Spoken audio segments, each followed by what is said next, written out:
Over the last year, I've been lucky enough to have golf lessons with some of the world's best instructors, and there's a certain area of my game that has improved dramatically. In today's video, we're going to rediscover that. We're going to talk to the coach that I have had lessons with and see exactly why my short game has improved to the levels it has. Guys, hopefully you take quite a lot from this video because it has totally changed how I perceive short game. It's changed how I attack shots. It's also changed my scoring as well. My scoring's actually gotten quite a lot better, and I've thrown a golf club in the bin pretty much. Because you see, guys, I'm a massive believer that if you are not moving forwards with your golf game, you are in fact moving backwards. So even if you have turned the page a little bit with your short game or with your driver or with your irons, keep seeing your instructor, keep working on different methods and keep trying to understand why maybe your golf game has got better. Chris, I feel like I've improved massively here to a point where my understanding's got a lot better as well, and I can sort of pick more of a trajectory from these kind of shots, like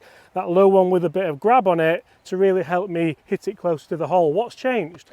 So again, James was one of those people, like probably the majority of you sat now thinking, right, I'll go straight to my 60 degree. We know James would always go to his 60 degree, he'd try and loft this a long way up there.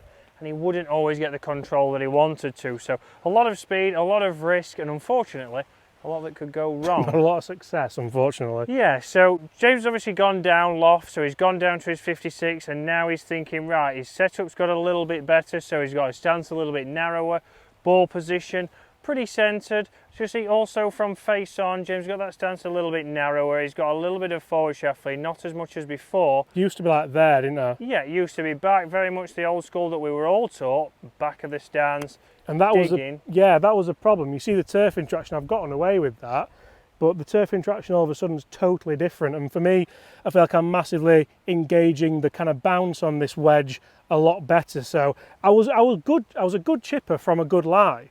But the problem was, if I had, I mean, we almost struggle to find bad lies here at Woolley Park, but if I try and actively find a bad one here, then all of a sudden, I'm not struggling as much. I can still sort of, there we go, I can still sort of play this shot. And these are shots that people need to practice as well. You need to practice from bad lies. I can use that bounce now and still play a good shot from a terrible lie, where in the past, I'm thinking, oh, I need a miracle here. I need to be able to sort this out. So that's definitely something I feel like it's helped me with. Yeah, and now James can pick his window. So when you're chipping, what you want to be doing is, first thing James knows is, what do you do first, James? Put the 60 away.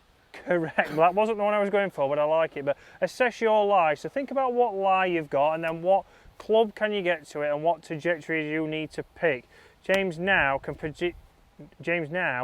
pick his trajectory much better, just like that shot there. It's a nice mid-flight, he's trying to get some spin, he's off a good lie, whereas he knew there in that worst lie over there, or the bad lie, he had to probably go a little bit higher and rely on landing angle, not spin, like these ones off a tight lie. So again, very much improved. James has got more shots now, but James can also play different shots. If James wants to play a low one now with this. You see, the big thing for me as well, it's a sexier shot to play. So if I'm playing with someone who I may be interviewing on the Get to Know series, I don't feel like I want the world to swallow me up when I've got a chip shot. I'm feeling, actually, let me show off a little bit here.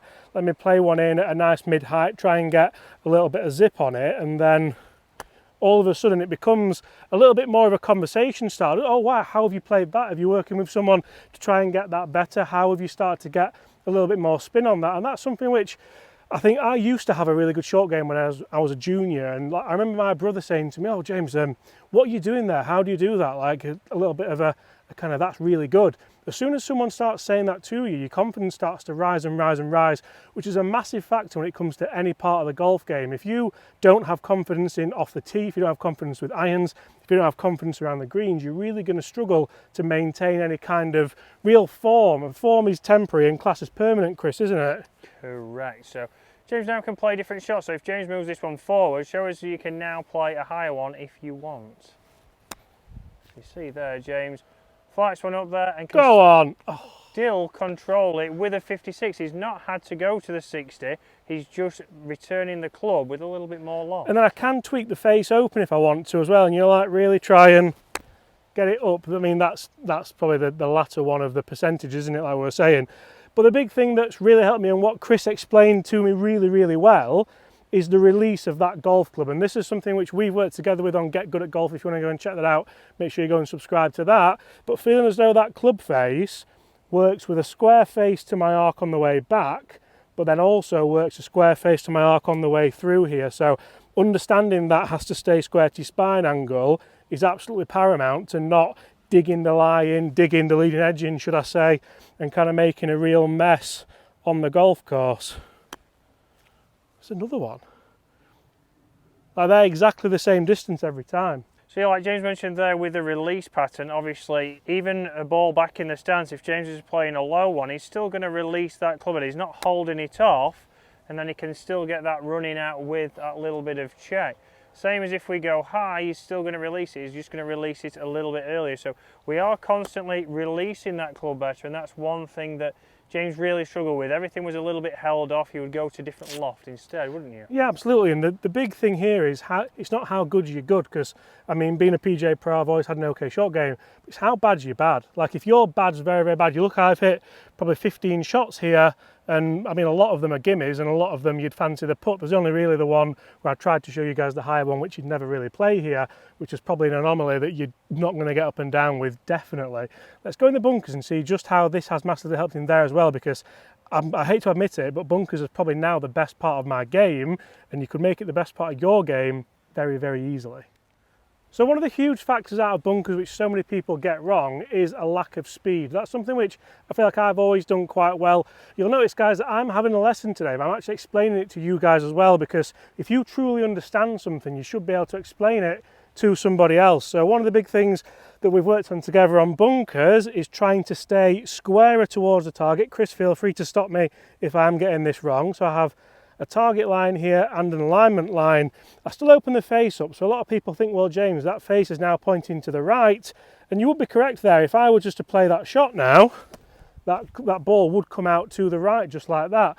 But the fact that we're now going to lower the hands a little bit more as well really does help get that ball setting off more on line with a kind of more neutral spin axis, which is a huge factor of this. I'm not using a 60 degree anymore, not unless it really needs to be used.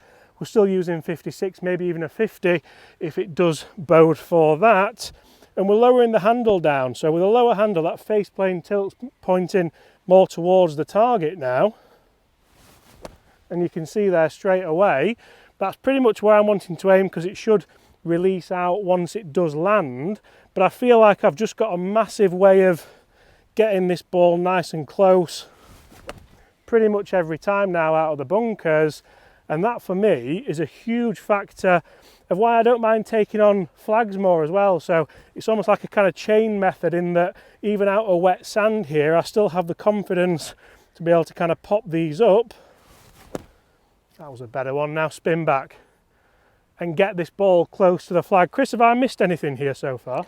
No, exactly. So a lot of people start to get the old way, James, which is exactly what we said before, which is opening the stance up, cutting across, and it's very hard then to judge your distance. You can see here for James, now he's got his touch and his speed, he can land that at the number and get quite a lot of spin on there. If we're glancing across it, we're going to get a lot of side spin, we don't get much control, and a lot of people forget then to release the club. If we don't release that club, which we talked about in chipping, we're not going to get any spin. We're going to drive that, we're going to drive the dreaded hosel towards the golf ball and potentially shank a few. And the big thing for me here is the bad shots are still, the bad shots still look like good shots to most people out of bunkers. So I've played 3 good ones there, 3 bad ones, and the difference actually isn't that much. I can tell the difference in the strike, and I take that as feedback and think, right, I've got a little bit too steep on that one.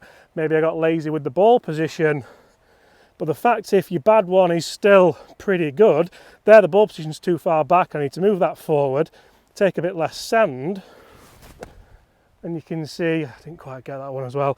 But if that is the worst case scenario, like we said earlier with the short game, it's not how good you're good, it's how bad you're bad. I've still got every chance of holding that 15 footer, maybe about 30% make there, Chris? Yeah, exactly, yeah, you've got an outside chance, but you're limiting the damage. You're not always going to get up and down.